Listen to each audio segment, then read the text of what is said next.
This is the Halftime Show with Omar Al-Duri on Pulse 95. Oh boy, you thought I wasn't going to come back, but I am back on the Halftime Show. Welcome, and I'm so happy to be hosting you, whether you're tuned in on 95 FM, Instagram at Omar Al-Duri, pulse95radio.com, or even on YouTube live. That's what I'm talking about. Great to see you guys. The energy is back. The immune system was a little bit down, but we're recharged now. We're ready to go and give you a great show. What's on the show today? Let me tell you. Now, 2020 served us a lot, and I mean a lot. But 2021's around the corner. What have we learned from 2020, and how are we going to approach 2021, especially with rumors that this unprecedented time we're going through is going to continue through 2021. Let me know on that. Text me on 4215 Ittasalat or slide into my DMs at Omar Al-Duri on Instagram and let me know, how are you going to be approaching 2021? Is there something different about this year coming up? That's one thing. On the second thing, a lot of people have messaged me and said, Omar, what's going on with Arsenal? So instead of me messaging each person back, responding, getting involved in the banter, I thought, you know what? Let me do a segment when I get back on and give you my interpretation of what's happening at Arsenal. Third segment, Canelo Alvarez. Pound for pound, is he, I won't say the greatest, is he the best active fighter at the moment? Pound for pound. If you didn't watch his fight against Callum Smith, that was recently, but boy, he looked good, especially against someone who's taller, bigger, and also got a much better reach. So we're going to be talking about Canelo Alvarez today. And of course, seeing that I'm back in the studio taking all your questions and answers today on the only place to be at 3, the Halftime Show on Pulse 95.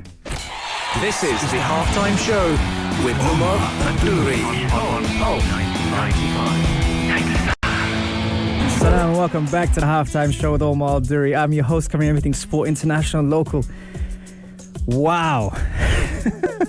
You know, for everyone that obviously supported and messaged me and everything, I'll tell you one thing that COVID's taught me in 2020 is when you're down and when people obviously go through a lot of things, you know, it's very easy to play the violin and feel sorry for yourself. One thing you can't predict is the people that actually show love and support. And even though I wasn't on the show here in the studio on Pulse 95 Radio, I was at home and I wanted to work. And I wanted to work because I wanted to stay active and I wanted to stay engaged with those people that take the time out of the day to come and speak to me and come and, you know, share their opinions and comments on the Halftime Show. We talk about mental health, physical health, gut health, and all sorts of sports. And that's what I realized. That was my takeaway from COVID-19, isolation at home, and also the support that I got, the messages that I got. People actually acknowledge when you're not around. And I think that's the biggest thing. It's very easy. Those walls get smaller. You know, people get into a dark place.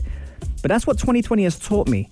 You know, I spoke to Lane Redmond, one of my good friends, and he said to me, 2020 gave us 2020 vision on what matters, what we need around us, what we don't. But when you're not around and you get those kind of messages, this is what made it such an incredible experience for me, because obviously the virus just doesn't disappear after 2 weeks. There's repercussions to it, you know, there's aftermath to it. You might still suffer from breathing problems, headaches, etc., loss of taste, loss of smell. But the people that did reach out, that taught me a lot. What's 2020 taught you? That's what I'm asking today. 4215 Ittasalat or do. Send us a message or slide into my DMs. What's 2020 taught you? And especially now with talks that 2021 there's a new wave and there's going to be more restrictions and lockdowns and restrictions of flights, etc., etc. How are you going to prepare for 2021? When they took away, you know, the gyms and the outings that we could have done, people started to stack up on things or buy things for the house or etc. But when it comes down to it, what did you learn from 2020? The power of touch, sight, smell, friendship, mindfulness, gratitude, restriction. That's another one. There were so many things that I personally picked up on. And for everyone that's going through it right now, one thing I can tell you, inshallah, you will be fine. You got to stay in a positive mindset. Stop getting messages on coronavirus. Stop looking into it. Try to block that out, because that's healthy for you, because everyone's going to have their opinions. People are going to try and help you as well, but might not say the right thing on that day you're going through something specific. You know, there's so many factors that I kind of picked up that if I kind of had a book or a blueprint to how to deal with it, Everyone deals with things differently. We're blessed to be in the UAE, where they've looked after things so well out here that when you look at places like the UK and the US, it's horrible. So we're very grateful to be on this side of the world, that's for sure. And if you are on that side of the world, please be careful, because these things, I know a few people have contracted the disease and also have gotten over it. These things are challenging mentally and physically, and that's why for everyone that did send me a message, for everyone that did reach out, even today coming into the studio and getting the reaction that I got from friends, family, and even colleagues, it was great, so I'm very, very grateful. If you don't know what happened while I was away for the 14 days, episode 200 happened. I might even give myself a woohoo. Yeah, episode 200 happened. And who would have thought? I'd be at Pulse 95. Thank you for the opportunity to be able to discuss the topics that we're talking about. What, in my mind, I think is really important, especially nowadays, is to be very mindful that everyone reacts to things differently. And in reacting to things differently, there's no right or wrong. I think people should just be a bit more careful. Don't take things personally if someone doesn't respond to your message. It is a challenge. It's definitely a fight. That's one thing. When you relate to sports, you always relate to, some people say, I'm not a fighter. I think everyone fights in their own right when it comes down to specific things they tackle. And I think that's one of the things. Even yesterday, I was at the gym, I was training, and even when I was training, I had people looking out for me just in case, shout out to Terry and Mustafa and Kareen and Nimmer and Jimbo for just keeping an eye out on me. They don't have to do that. You see, these are all the things that come out of the situation. So yes, if you do have anyone that's going through it, reach out to them, send them a message, show them that you care. It comes a long way, all right? So that's definitely something I'll tell you about that. Coming up next, now a lot of people have asked me, Omar, what's going on with Arsenal? And obviously, for those that know, I've been supporting them since I was a little kid. And with all the media and the industry that we're in, people expect results now. And when you don't start to show signs of improvement, even if you're a victim of your own success, that's what happens. So coming up next, we're going to be talking about what is going on at Arsenal and what can Arteta do to save this season. On the only place to be at 3, the halftime show on Pulse 95. This is the halftime show with Omar Al-Duri on Pulse 95. Salam and welcome back to the halftime show with Omar Al-Duri. I am your host, covering everything sport, international and local. Man, I'm smiling ear to ear because I'm back in the studio. I'm back where I belong. I'm back with my family here at Pulse 95 Radio. And if you do miss our shows, head over to our YouTube. Check them out on Pulse 95 Radio. We've got all the great shows you see here with the great hosts we've got, from Morning Majlis to Yalla Home, all throughout the day. All the shows, you can catch them there. If you want a visual, you can catch them on YouTube. Or if you prefer a podcast, head over to Apple, Spotify, SoundCloud, and Anghami. And we've got a lot of things happening. Right, okay, so I've been getting a lot of messages saying, Omar, what's up with your dead team? Well, I'll tell you one thing. It's a tough time to be an Arsenal fan right now, and trying not to get caught up in what the media are saying, what the journalists are saying, what the fan TV channels are saying as well, because that's something that I think has shown its value in world football right now.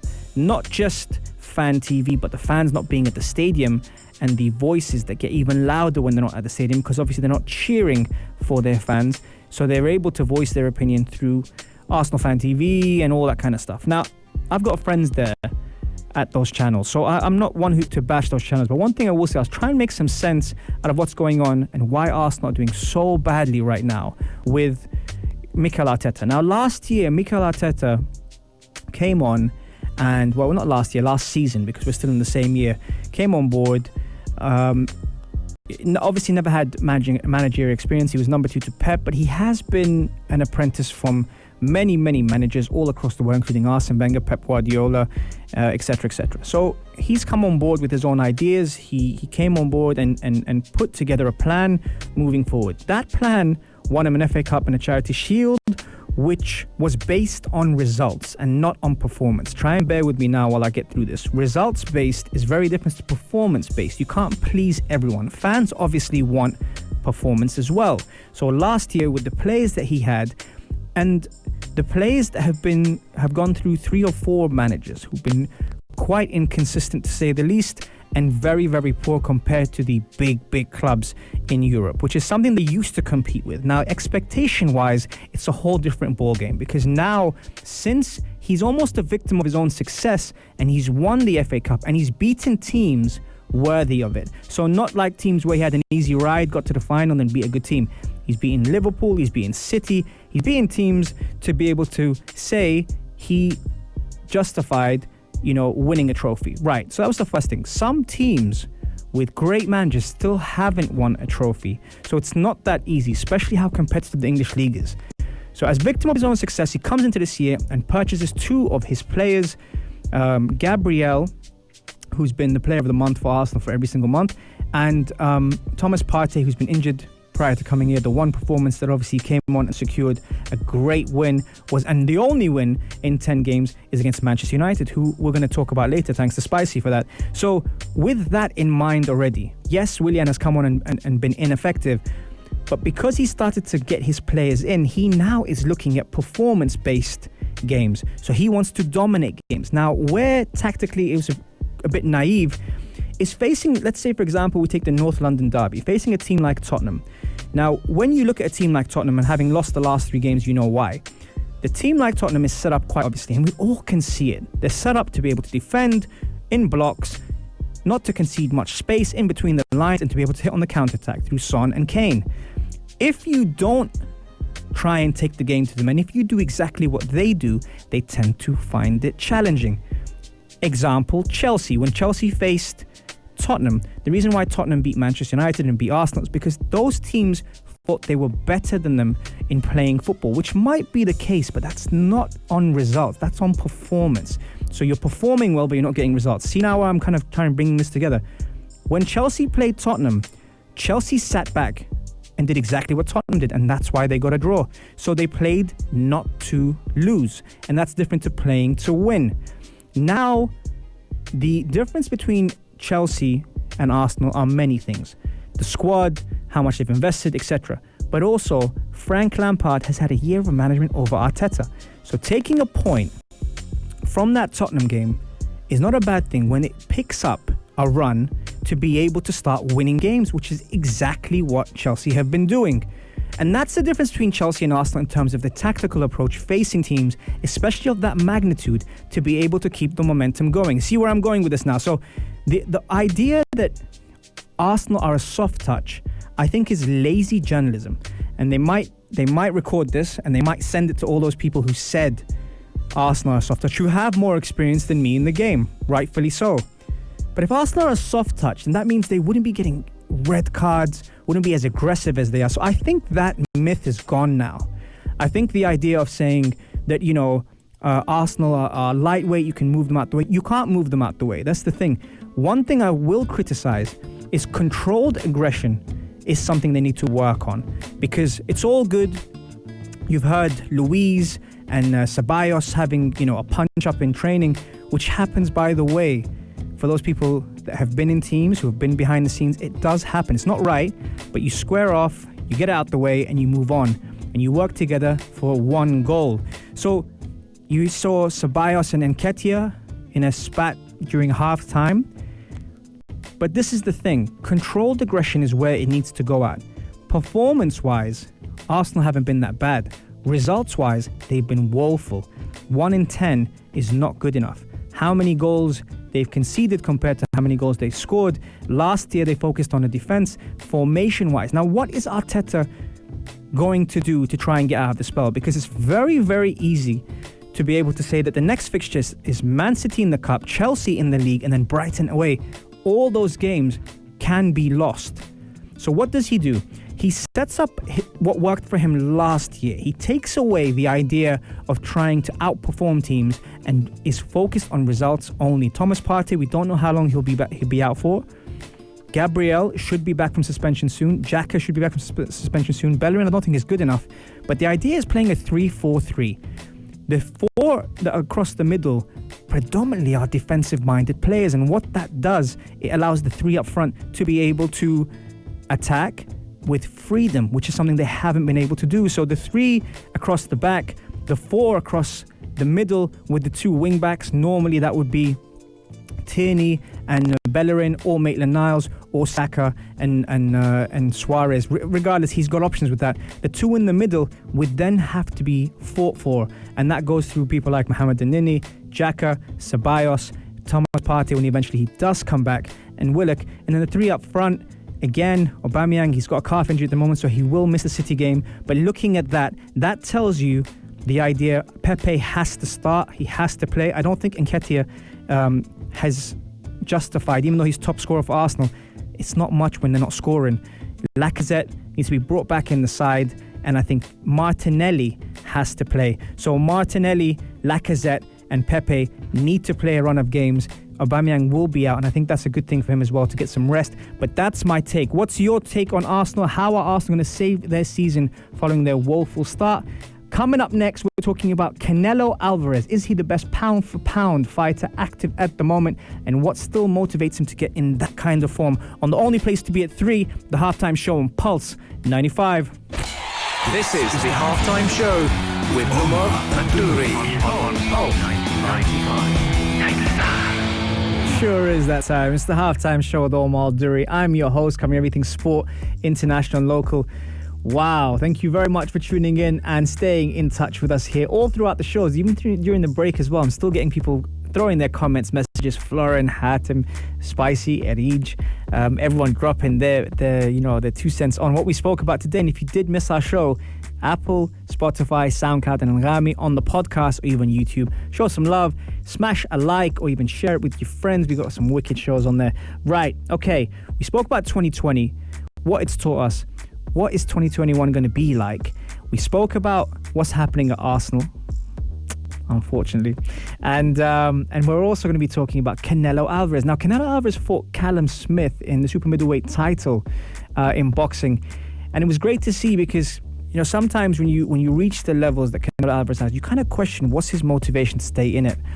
While you have all the fighters in the world who want to take a piece of Canelo Alvarez, taking out Callum Smith's height, his reach, the distance between him and Canelo Alvarez in the fight was very interesting to see. Obviously, it was predicted that Canelo would win, but that wasn't my issue. My issue was trying to see if there's any holes that we can expose when it comes down to his fight approach against someone who's taller, rangier, especially having to fight on the inside, moving his head and trying to shoot, and get out the way at the same time. Whilst what I noticed with Callum Smith especially is when someone's running into a fighter who's out of range, trying to throw the right uppercut several times really had Canelo Alvarez moving his head the right way and almost connected but didn't. You saw the bruise on his left arm as well, how swollen that was. He must have broken something there with Smith. But again, what is next for Canelo Alvarez? What still motivates him to have that kind of track record? I mean, you don't see Floyd Mayweather coming out of retirement to fight Canelo Alvarez. Instead, he's trying to fight YouTubers. But I wonder, will he drop down in weight? Will he fight, everyone's spoken about Triple G. I think that's done now. Andrade, Believ, you got, all these different people. You see Spence as well come out and call him out as well. We want to see these fights. This is something I think for a lot of people, sometimes I think the business side of the sport takes over, and unfortunately that gets delayed until, like we saw that with Pacquiao and Mayweather, that was something. Now we're facing that with Fury and AJ staying active, especially now with AJ just coming off that win. Fury and Wilder still, might go again. Usyk is in the background. He wants to fight AJ. But see, if Usyk fights AJ, he takes away something from the fight if AJ doesn't come out convincing, and also some damage as well. Boxing isn't something that you can stay in forever. It's not a game, it's a fight. So the skill and the art of boxing is something that people look at and take for granted. Now, if AJ's ready and Fury's ready, get them in the ring, let them fight. 6 months, that's enough time. If even they want it sooner, Eddie Hearn needs to get on that and make it happen. And I kind of wonder where, there's so many factors in sport now to make the business side of things happen. Promoters, venues, where they're going to fight, what they're going to, what the approach is going to be. I heard from a good friend of mine and a good source that AJ has brought on a lot of different types of coaches. He's not working with the same coach anymore. He's working with different types of coaches to match the different styles he's going to be facing. And we all know that Tyson Fury is going to be stylistically very, very awkward, very, very good movement for a big guy, and able to outbox almost anyone in that division. Like it's very natural for him. Whilst you look at Deontay Wilder and you kind of know what his strength is, you got to stay away from his right hand, especially the overhand right, and try and jab him and box him and try and wear him down to be able to catch him. So I don't know. It's kind of like at the moment now with boxing and especially watching Canelo. I was really excited to see the fight. I didn't watch it live because of the time difference, but I was excited to see how he would do and how he would perform. And going 12 rounds, again, that's good for his mileage, especially if you don't take any damage.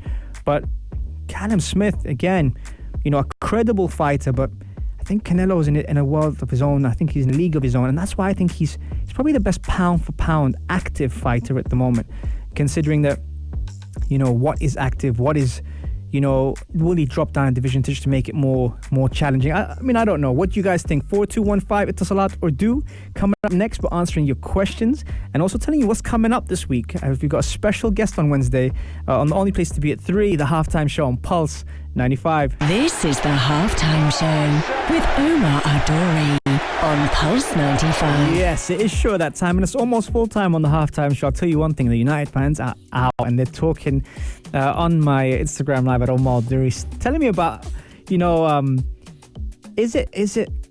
are United lucky, or is it something that's been in the pipeline for a while now? And I think the inconsistency has spoke for itself. Now, while Florian has told me that, they haven't lost any away games, their home record has been quite poor. Saying that already, because so many different teams are taking off each other, I think right now the league is just mad. It's crazy. The argument that we're talking about is whether Oli is fit to take United back where they belong. And I think that's kind of like the question that people are asking me now on my Instagram is would he coach anywhere else around the world? I think Florian's argument was good, yep, but he comes from a winning team, and he can bring that spirit towards it. Yes, but you see, this is the fact that I have. He was a sub on that team, and while he affected the squad quite well and he scored a very important goal in United's history, I don't think that's enough to take United to the level where they're competing with the Bayern Munichs, the Barcelonas, the Real Madrids. Because let's put biasness aside.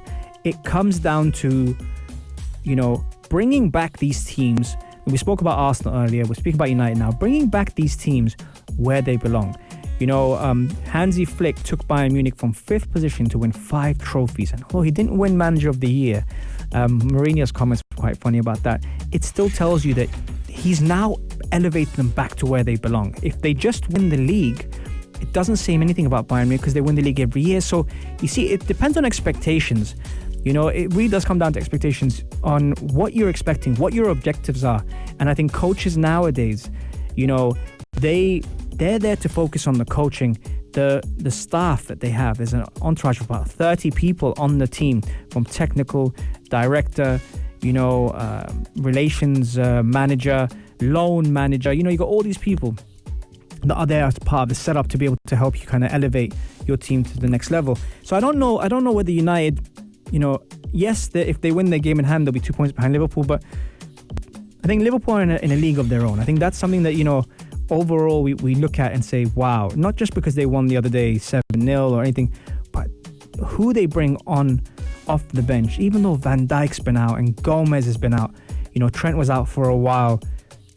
Look at the way they're playing, the style of football, the intensity, the drive. And that's why, when Jurgen Klopp did win the award for Manager of the Year, it shows how far Liverpool have come in the last 30 years. To be able to win the Champions League and win the Premier League, back-to-back seasons, one after the other, more like that. I think that's something that's been key. But right, guys, we are reaching full time on the halftime show. But you missed that whistle, man. I'll tell you that for me. It is another one, and this is something that I've been so happy to come and share with you guys. The show has gone very, very quickly, but if you just walked into the room, like you, Murad, I saw you just peeping on the Instagram, head over to the YouTube channel. Super Mario and Gabby do a great job to put up these shows so you can watch them in the comfort of your own home. Make sure you support, love, and share, and I will see you back on Wednesday, because on Wednesday, I'm bringing in a mental health ambassador, someone who's spoken all around the world, and he's someone that I think right now can answer a lot of your questions. So get yourselves ready, because Ali Salama is going to be on the show on Wednesday. He's flown in from Canada, I believe, to be able to shed light on a dark subject. So make sure you tune in, and I will see you on Wednesday, guys. Peace and love. Thank you so much. I'll see you soon. Love, guys. Bye. If you liked this episode of The Halftime Show, drop a like and subscribe. 95. Be sure to follow us on Instagram for all our daily updates and top stories. Pulse.